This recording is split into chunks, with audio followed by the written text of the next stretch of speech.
A visitor told me that this looked like some kind of Blair Witch basement installation.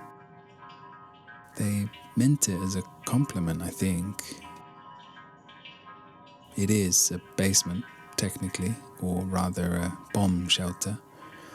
It's one of two that sit underneath the terminal in Kyoto, made during the war but never needed because the city was spared from the bombing. The building above is almost 100 years old now.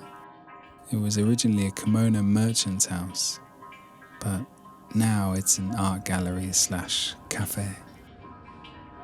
It's the kind of space where you begin to listen carefully whether you mean to or not. The sound playing into the bomb shelter is a recording of a Suikinkutsu. And a Suikinkutsu is an upside-down ceramic jar that is buried in the ground underneath a stone basin. You'll find them in some Japanese gardens.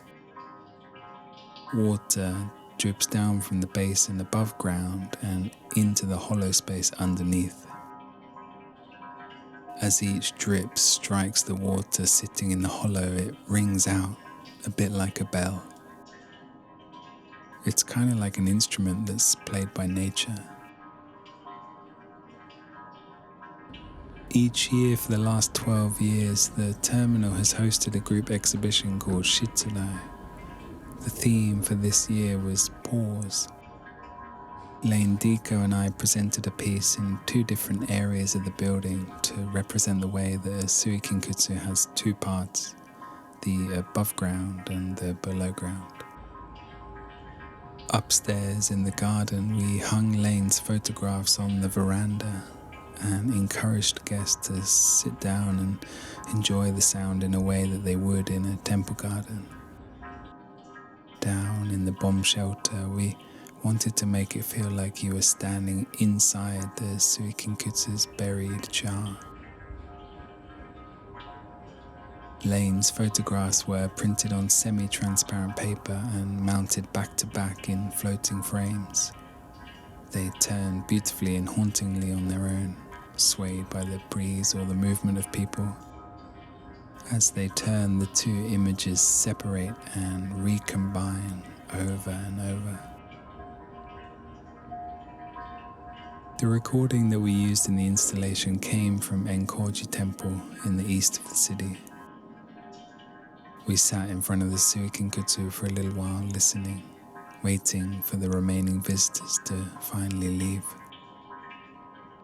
It's one of the most peaceful sounds I know, real gentle. It forces you to slow down. And it's one of those sounds that makes you forget that you're just a few minutes from a busy city centre.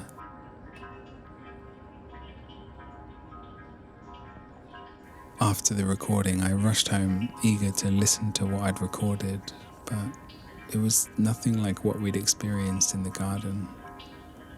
By putting my microphone inside the resonance tube, the Suikinkutsu became loud, harsh, almost aggressive.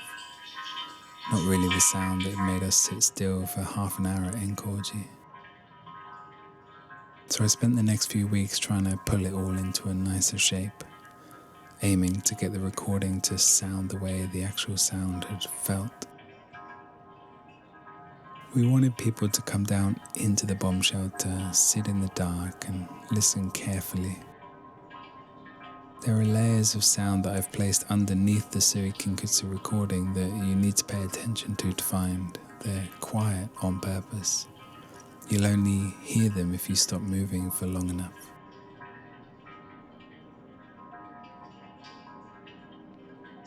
The exhibition has finished now. The room has gone back to being a damp bomb shelter and the photographs have come down off the wires. The recording stays here though. It's the thing that you've been hearing underneath this little video. The Suikinkutsu and the layers I buried beneath it. If you didn't quite catch them, you could always start this video over again with the sound up just a little bit higher. Anyway, thank you for listening.